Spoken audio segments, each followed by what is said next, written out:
বলছেন আমি India block গঠন করেছি, আমি ইন্ডিয়া ব্লকের নাম দিয়েছি, আমি ইন্ডিয়ার নেতা, আমি প্রধানমন্ত্রী হব বা আমি প্রধানমন্ত্রী ঠিক করবো।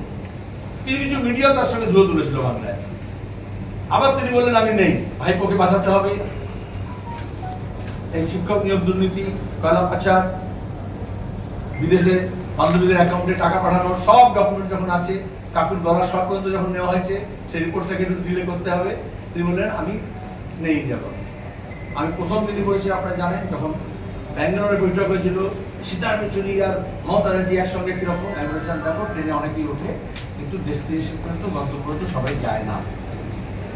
তাহলে হাওড়া থেকে দিল্লির জন্য ট্রেনে উঠলেন সবাই, কিন্তু উনি আসানসোলে ধর্মদের আগে ট্রেনে নেমে পড়লেন, একটু বেচেন হয়েছেন।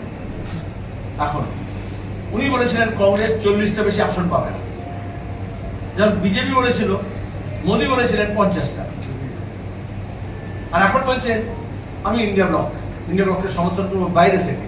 তো প্রথম বলেছে বাইরে থেকে কে সমর্থন করে, তার ভেতরে নেই, উনি নিজে স্বীকার করলেন।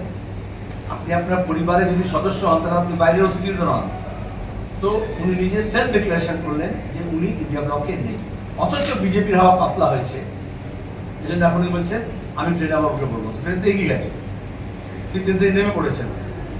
এইবার তার রিজার্ভেশন ক্যান্সেল হয়ে গেছে। এখন তিনি উঠলেও উইদাউট টিকিট, তাও গ্রেপ্তার হবেন। আর ট্রেনে যদি না ওঠেন তাহলে যা কর্মকাণ্ড রাজ্যে করেছেন, যে লুট করেছেন, যে ধান্দা করেছেন, যে চুরি করেছেন, যে চুরি করেছেন, যে ফৌজদারি মামলা তার উপর হবে, তিনি জেলে যাবেন। ট্রেনে উঠলেও জেলে যাবেন, ট্রেনে বাইরে থাকলেও জেলে যাবেন। এবার ট্রেনে যদি ছাদে ওঠেন সেটাও বেআইনি, আর ট্রেনের তলায় যান এটাও আমি চাই না। সুতরাং তাকে ঠিক করতে হবে তার এই রাজনৈতিক অবস্থান কেন এরকম হলো। কারণ নির্বাচন করছে পার্লামেন্টের নির্বাচন হচ্ছে যেখানে দেশের নীতি নির্ধারণ ঠিক হয়, সেখানে নীতির মানুষদের এই অবস্থা হবে। একটা নীতি থাকলে, একটা লক্ষ্য থাকলে তিনি এই অবস্থায় পড়তেন না। কিন্তু তৃণমূলের নিজস্ব কোনো নীতি নেই, ইহাও খাবো উহাও খাবো, সেই জন্য এই অবস্থা হয়েছে। নীতিশ কুমার এভাবে তো ছিল যখন ইন্ডিয়া ব্লক তৈরি হচ্ছিল, তার বিজেপি চলে গেল, উনি অপেক্ষা করছিলেন। আমরা মনে করি যে পশ্চিমবঙ্গ তার রাজনীতি এখন স্পষ্ট, মানুষ বুঝেছেন। দিল্লি থেকে বিজেপির মসনদ থেকে সরাতে হবে, আর তার জন্য বাম এবং কংগ্রেসের যে সমঝোতা হয়েছে, তার সঙ্গে তার বাইরে যারা একটা বিশাল অংশের মানুষ তারা যুক্ত হয়েছেন। বিজেপির হাওয়া যত দিল্লিতে কমে যাচ্ছে, মমতা ব্যানার্জি তত বেশি অস্থির হচ্ছেন। কারণ তৃণমূলের তেজ চৌকিদার দিল্লিতে আছে, সেই চৌকিদার সরে পড়লে এবং সরে যাচ্ছে এখন, তখন চোরেদের দুর্নীতি বেশি বাড়ছে। তৃণমূল এক বলে করুন, একই জায়গায় ট্রেনিং নিয়েছে, উত্তরপ্রদেশে যা যা হচ্ছে পশ্চিমবঙ্গ তাই হচ্ছে। আর কিছু তামাশা করার জন্য এগুলো কিছু শোরুম ক্রিয়েট করা হচ্ছে, মডেল ক্রিয়েট করা হচ্ছে। কে সত্যি বলছে, কে মিথ্যা বলছে, দুজনে যদি মিথ্যাবাদী, আপনি কি করবেন? কেন নিরাপত্তা সপ্তাহকে গ্রেপ্তার করা হয়েছে? আমরা তো প্রতিবাদ করেছিলাম। কেন মিথ্যা মামলা দেওয়া হয়েছে? কেন নিরাপত্তা সপ্তাহ যখন সন্দেশখালী বলছিল অ্যাসেম্বলিতে, আজকে যে বিজেপি নেত্রী মমতার ছায়া সঙ্গিনী সোনালী গুহ কেন মাইক বন্ধ করে দিয়েছিল ডেপুটি স্পিকার? কটা খবরের কাগজ, টেলিভিশন চ্যানেল বাংলা রিপোর্ট করেছিল যে সন্দেশখালী মহিলা নির্যাতনের কথা নিরাপত্তা সর্দার বলছে, আর এরা বলেছে লুকোপ্রাস লাগিয়ে বলতে দেবো না। আর এখন কেন বলছে? নাগপুর থেকে হ্যান্ড আউট এসছে বলে, ইলেকট্রাল বন্ডের টাকা এসছে বলে। যখন বলার কথা ছিল তখন বলেনি, যখন বলার কথা ছিল তখন বলেনি। এইখানে হচ্ছে আমাদের রাজ্যে যে গণতন্ত্র গিয়েছে, তাতে বিজেপি তৃণমূলের সঙ্গে, আরএসএস এর সঙ্গে, সাম্প্রদায়িক শক্তির সঙ্গে, মিডিয়ার একটা বড় অংশ চিট ফান্ড হোক বা ইলেকট্রাল ফান্ডের জন্য তারা চুপচাপ থাকার ফলে এত বিজেপি তৃণমূলের দাপট বেড়েছে। কখনো নির্বাচনের রাজনীতি হয়েছে, কখনো পশ্চিমবঙ্গের বুকে ইউপিআইজেশন অফ বেঙ্গল পলিটিক্স। আবার আমরা দেখেছি গুজরাটে, মধ্যপ্রদেশে কিরকম জোর করে প্রার্থীপদ প্রত্যাহার করানো হয়েছে। যেরকম পঞ্চায়েত নির্বাচনে জোর করে বিনা প্রতিদ্বন্দ্বিতা জেতার চেষ্টা করে ছোট ফুল বড় ফুল পার্লামেন্ট নির্বাচনের সাথে, আর এই জন্যই তারা প্রার্থীপদ প্রত্যাহার করতে হয়েছে। আর আমরা বলেছি সাহেব ব্যানার্জিকে আমরা তৃণমূলকে প্রার্থী করেছি, আমরা হারাবো, প্রার্থীপদ থাকুক। যেভাবে ধোঁকা দিয়েছেন উনি চাকরি প্রার্থীদের এবং দুর্নীতির বিরুদ্ধে লড়াই করার অবতার সেজে তারপরে দুর্নীতিগ্রস্তদের করে দিতে বসেছে, মানুষ তার শাস্তি দেবে, সে সুযোগটা দিতে হবে মানুষকে। প্রথম তিনটে পর্যায়ে যেভাবে নির্বাচন হয়েছে আপনারা দেখেছেন, অনেকদিন পরে আমরা সিপিআইএম বা বামফ্রন্টের তরফ থেকে নির্বাচন কমিশনের উদ্যোগকে, নিরাপত্তার ব্যবস্থাকে, শান্তিতে অবাধে নির্বিঘ্নে ভোট দিতে পারে মানুষ, নির্বাচনের আগে এবং নির্বাচন পরবর্তীকালে যাতে বেশি গণ্ডগোল না হয় সেটাকে আটকানোর ব্যবস্থা করাকে আমরা স্বাগত জানিয়েছিলাম। অনেক মানুষ 12 বছর পরে ভোট দিয়েছে, 6 বছর পরে ভোট দিয়েছে, কিন্তু তারপরে ফোর্থ স্টেজে আমরা দেখলাম, ফোর্থ ফেজে কতগুলো ঘটনা ঘটলো। একটা তো তৃণমূলকে খুনও করলো কেতুগ্রামে, আবার সেটা সিপিএম করে চাপানোর চেষ্টা করেছিল। মুর্শিদাবাদে রক্তপাতহীন ভোট হলো, ভোটের পরে দেখা গেল কোথাও গুলি, কোথাও বোমা, কোথাও যে মহিলা ভোট দিয়েছেন তাকে আঘাত করার চেষ্টা করেছে, আগুনে পুড়িয়ে দিয়েছে দোকান। আমি নিজে ছুটে ক্যাম্পেইন শেষ করে আমাকে যেতে হয়েছিল মুর্শিদাবাদে। তারপরে এখন ঘটনা হচ্ছে না, কিন্তু চতুর্থ পর্যায়ের ভোটের পরে আমরা এই জন্য আজকে এলাম, এরপরে পঞ্চম পর্যায়ের ভোট। অনেকগুলো ঘটনা, বিক্ষিপ্ত ঘটনা হলেও অনেকগুলো ঘটনা ঘটলো যা অনভিপ্রেত।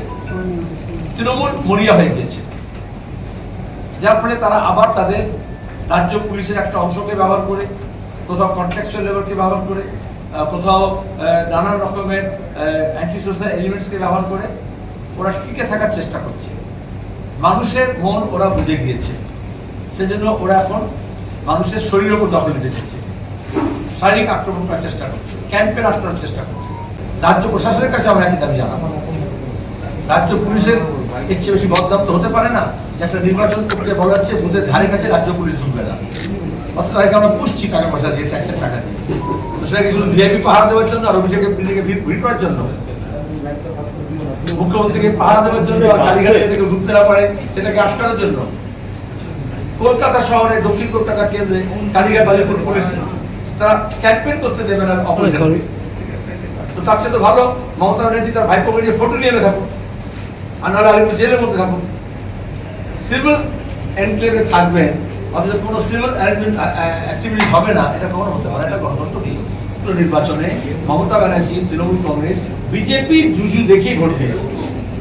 তো বিজেপি যখন পাতলা হয়ে গেছে তো ভয় দেখাবে কার? মানুষ নির্ভয়ে ভোট দেবে। এই জন্য মমতা ব্যানার্জি একটা অভিষেক করলো, সিএ কে সমর্থন করছে। কেন বললো? গত ভোটে কে একটা সিসি করেছিল, এখন কেন বলছে সমর্থন করবো? আর বিজেপি প্রথম পাতায় বিজ্ঞাপন দিয়ে বলছে এই যে সিএ আমরা করে দিয়েছি, নাগরিকতা দিয়েছি। কজনকে? 14 জনকে। কোন দেশে কোন আইন, আমাদের দেশেও 14 জন 15 জন একটা আইন করতে হয়? সোনিয়া গান্ধী ইটালিতে জন্ম, রাজীব গান্ধীর সঙ্গে বিয়ে হয়েছিল, এখানে আছেন। তারপরে প্রসেস অফ ন্যাশনালাইজেশন তিনি ভারতের হয়েছে, এরকম কত লোক ভারতের নাগরিক হয়েছে, তার জন্য আইন পাল্টে হয়েছে। আমাদের ভারতের নাগরিকতা আইন যথেষ্ট ছিল এই ধরনের নাগরিকতা দেওয়ার জন্য, কিন্তু ওরা প্রথম থেকে, আমি বলছি, আমি নিজে নাগরিকতা আইনের সম্পর্কে, বিল সম্পর্কে যে পার্লামেন্টারি কমিটি ছিল তার আমি জয়েন্ট কমিটি একজন মেম্বার ছিলাম, একমাত্র বাম। 3 জন তৃণমূলের মেম্বার ছিল। পার্লামেন্টের রেকর্ড দেখে নিন, কমিটির রেকর্ড দেখে নিন, কি বলেছিল তারা সেখানে? কিচ্ছু কথা বলেনি। বিল যখন পাস হয়েছে কিচ্ছু কথা বলেনি।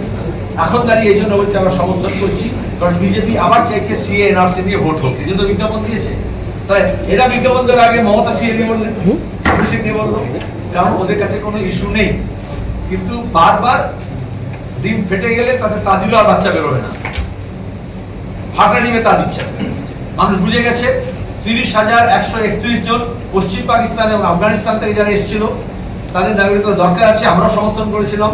তার মধ্যে চার্টার অ্যাকাউন্টেন্ট আছে, ইঞ্জিনিয়ার আছে, ডাক্তার আছে, লয়ার্স আছে, পেশাদার আছে, প্রফেশনাল আছে, তাদের ডিগ্রি আছে, কিন্তু তারা যদি লং টার্ম ভিসা নিয়ে এসছে তারা এখানে প্র্যাকটিস করতে পারে না, নাগরিকতা না থাকলে উপার্জন করতে পারে না।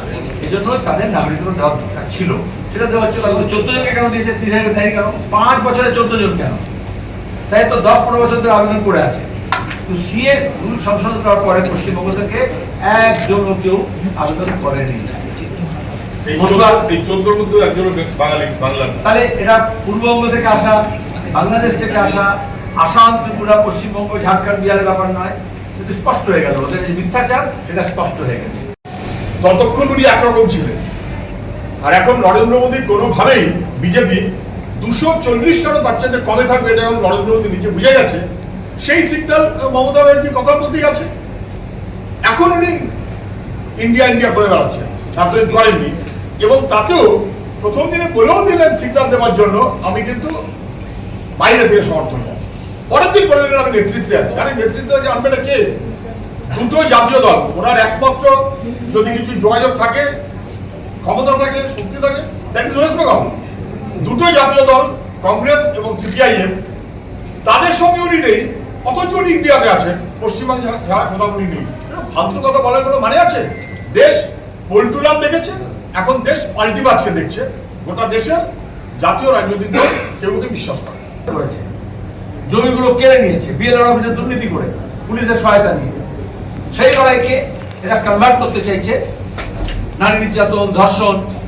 আরে সব সময় সম্পদ নিয়ে গোটা বিশ্বে যুদ্ধ হোক, দাঙ্গা হোক, আর ব্যবসায়িক ঝগড়া হোক, মহিলাদের ভালনারেবিলিটিকে ব্যবহার করা হয়, আগেও করা হবে। তাহলে যখন পার্কস্ট্রিটে যখন ধর্ষণ হলো, আজ পর্যন্ত মূল আসামি ধরা পড়লো না, কে রিপোর্ট করছে? কেন ধরা পড়লো না আজ পর্যন্ত? শুভেন্দু অধিকারী মন্ত্রী ছিল। যখন রানাঘাটে 80 বছরের নানকে যখন ধর্ষণ করলো, শুভেন্দু যখন মন্ত্রী ছিল, বিজেপি কি করেছে? কারণ ওরাও মধ্যপ্রদেশে তাই করেছে খ্রিস্টানদের প্রতি। আজকে মণিপুরে গত 1 বছর 12 দিন ধরে প্রতিদিন নির্যাতন হচ্ছে, খুন হচ্ছে, ডাবল ইঞ্জিনের সরকার। কি বলছে বিজেপি? মিডিয়া কি বলছে? পঞ্চায়েত ভোট যেরকম এখানে সিভিককে দিয়ে করেছে, পুলিশকে দিয়ে করেছে, গুন্ডাকে দিয়ে করেছে, ওখানে AK-47 দিয়ে, টেরোরিস্টদেরকে দিয়ে, মিলিটেন্টদের দিয়ে বিজেপি ভোট লুট করেছে মণিপুরে। তাহলে কার অভিযোগ কে শুরু করছে? সবই মিথ্যা, সবই ভুয়ো। আমরা বলেছি নো মোর সন্দেশকারী, এবং সন্দেশকারী যদি না হয় তার জন্য আমাদের বাংলার রাজনীতিতে এই শুভেন্দু এবং অভিষেক ব্র্যান্ডের রাজনীতিকে খতম করতে হবে। মুকুল রায়ের বেচাকেনা রাজনীতিকে শেষ করতে হবে। বিজেপি এবং তৃণমূল উভয়কে শাস্তি দিতে হবে।